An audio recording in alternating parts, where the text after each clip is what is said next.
Hello, everyone. We're continuing with our theme of 2024, which is it will be the year of conflict. And we said the common denominator through all this conflict would be money and basically the corruption of money and what this has led to. So we talked about the domestic political storm 2 weeks ago. Then last week we talked about the military or geopolitical storm there.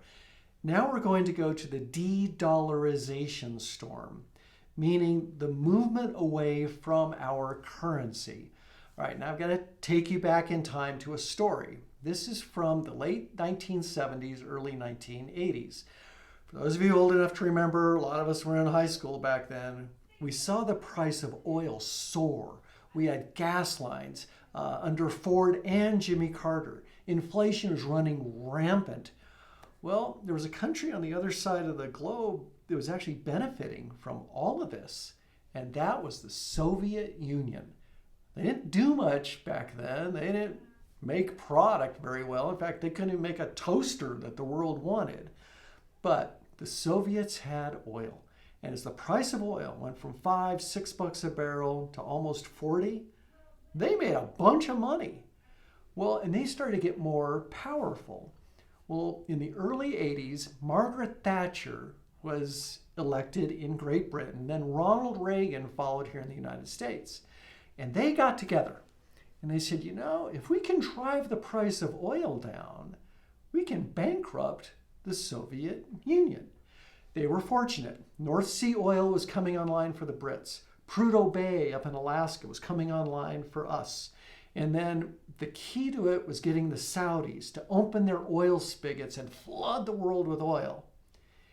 And we convinced them to do it for the long run. Well, we all know what happened, especially living here in New Mexico, or people are getting this in West Texas. Oil goes from 38, boom, right back down to single digits. Fortunes made, fortunes lost. Well, the Soviets couldn't even pump oil at $10 a barrel to make a profit, much less at $6 a barrel again. And when the money dried up, well, they didn't have money to run their military. The submarines rusted in the ports. The planes didn't fly. The tanks didn't roll.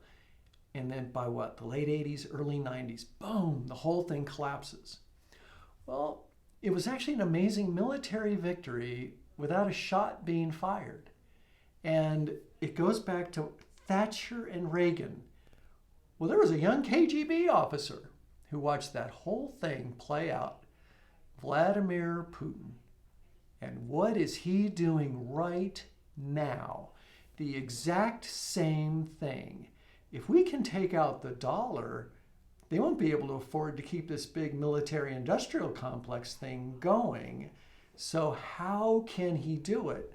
Well, he's coming up with a new currency. He's proposing a coalition of countries, natural resource producing countries like Russia or OPEC making things, or natural resource, bringing stuff out of the ground, and then aligning that with the manufacturing nations of Asia and saying, why don't we put these two together? Let's come up with a common currency or work with currencies of our own separate from the dollar, and we can crush the currency. If we crush the currency, we then could rule the world.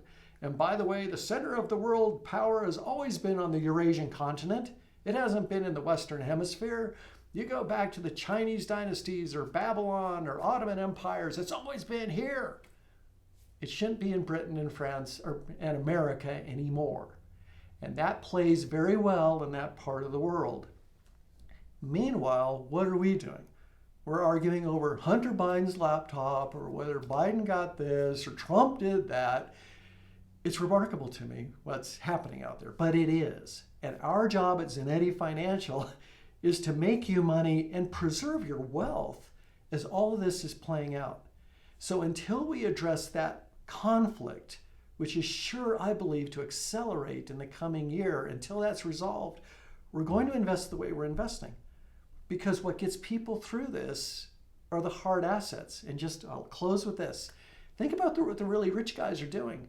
Who's the richest of the rich? It's not Bill Gates, it's not the Rothschilds, it's actually central banks.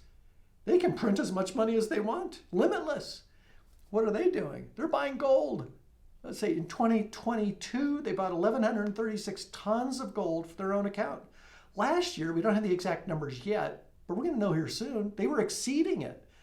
But wait, fellas, if your yuan and dollars and euros and yen are so darn good and you make them, why are you loading up on gold?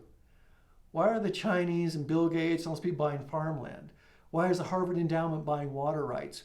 Why is JP Morgan, an investment bank, loading up on silver? None of that seems to make much sense unless they see this conflict coming as well.